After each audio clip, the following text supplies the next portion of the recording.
Alors, je suis avec le docteur Marianne Achury, qui est gastro-entérologue au CHU de Lille, qui a d'abord présenté une communication ici dans cette session de laquelle on sort sur les PRO, les Patient Reported Outcomes. Alors, en fait, déjà, Marianne Achury, vous allez un petit peu nous expliquer cette perspective de ce que sont les Patient Reported Outcomes, et puis nous expliquer également quel était votre topo et l'objet de votre topo. Alors, en fait, l'intitulé, le sujet de cette session était très intéressant parce qu'en effet, c'était à la fois le recours aux professionnels de santé, quels qu'ils soient, et ces fameux patient-related outcomes qui aujourd'hui ont de multiples définitions. Mais finalement, et ça a été rappelé au début de la session, il y a une nette évolution en fait dans les objectifs qu'on peut avoir sur la prise en charge des patients avec des MICI. On s'intéressait d'abord au contrôle des poussées, puis on a commencé à s'intéresser à l'endoscopie, à l'histologie, ce qu'on appelle les biomarqueurs, les prises de sang, les analyses de sel. Et aujourd'hui, finalement, on s'aperçoit que tout ça a permis d'améliorer globalement quand même la prise en charge des patients. Mais il reste beaucoup de besoins encore pas du tout assouvis, on va dire, et qui sont des besoins très largement exprimés par les patients. C'est ça un peu les PRO. C'est-à-dire que c'est le vécu de la maladie du point de vue du patient. Et aujourd'hui, ces PRO, ce vécu du patient, il est pris en compte de plus en plus dans les essais thérapeutiques pour évaluer l'efficacité des traitements, pour considérer que la maladie est bien contrôlée. C'est-à-dire qu'on n'utilise plus que le point de vue du médecin, comme on le faisait autrefois, mais on combine en fait les deux, évidemment, ce n'est pas que le point de vue du patient non plus, mais aujourd'hui on combine un peu les deux, c'est-à-dire à la fois la validation du médecin sur le contrôle de la maladie, mais aussi, et c'est important, la validation du patient. Donc c'était ça un peu la thématique de la session. Alors nous, ce qu'on a fait, c'est une étude qu'on a fait avec le JETED. C'est une grosse enquête en fait qu'on a fait sur une semaine à laquelle ont participé 42 centres du JETED. Et en fait, c'est un questionnaire qui a été remis à tous les patients qui venaient dans les centres du JETED pendant cette semaine-là, en novembre 2018. On a plus de 2000 patients qui ont joué le jeu, donc on a vraiment recueilli énormément d'informations et là, il n'y avait absolument aucune intervention de la part ni du médecin ni des infirmières. C'est un questionnaire qui était complètement rempli par le patient.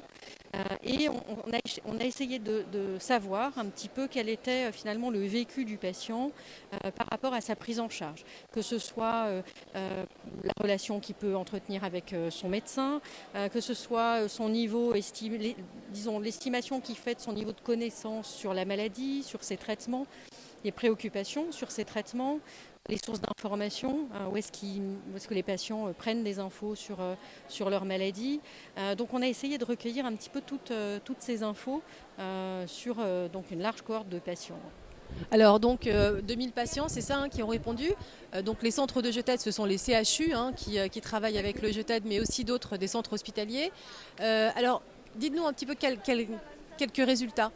Alors, on a pas mal de résultats intéressants. Un premier résultat qui était plutôt positif, c'est que finalement, les patients ont l'air d'évaluer de manière assez positive, d'une part, la qualité de leur relation avec leur médecin. Donc ça, c'était quand même plutôt agréable, en tout cas pour nous, de lire ça. Leur niveau de connaissance aussi vis-à-vis de leur maladie ou de leur traitement était finalement assez satisfaisant. Reste par contre un impact encore très négatif et important de la maladie sur la vie quotidienne, qui malgré finalement un environnement qui semble plutôt positif, ça c'est quelque chose sur lequel il y a encore pas mal de travail. Donc ça c'était un premier résultat. Après, les sources d'information où les patients prennent des infos quand ils en ont besoin sur leur maladie, sur leur traitement. Sans surprise, Internet arrive largement en tête. Ce qui était intéressant par contre, c'est de voir que finalement le médecin traitant semble être une personne ressource importante pour obtenir des informations. Et ça, c'est quelque chose qui pour nous nous donne un petit peu envie de travailler peut-être sur ce côté-là avec une meilleure communication vis-à-vis des médecins généralistes. Donc ça, c'était une deuxième info qui nous a paru assez pertinente. Après, on s'est intéressé aussi à, disons, l'utilisation des ressources autres que les médecins.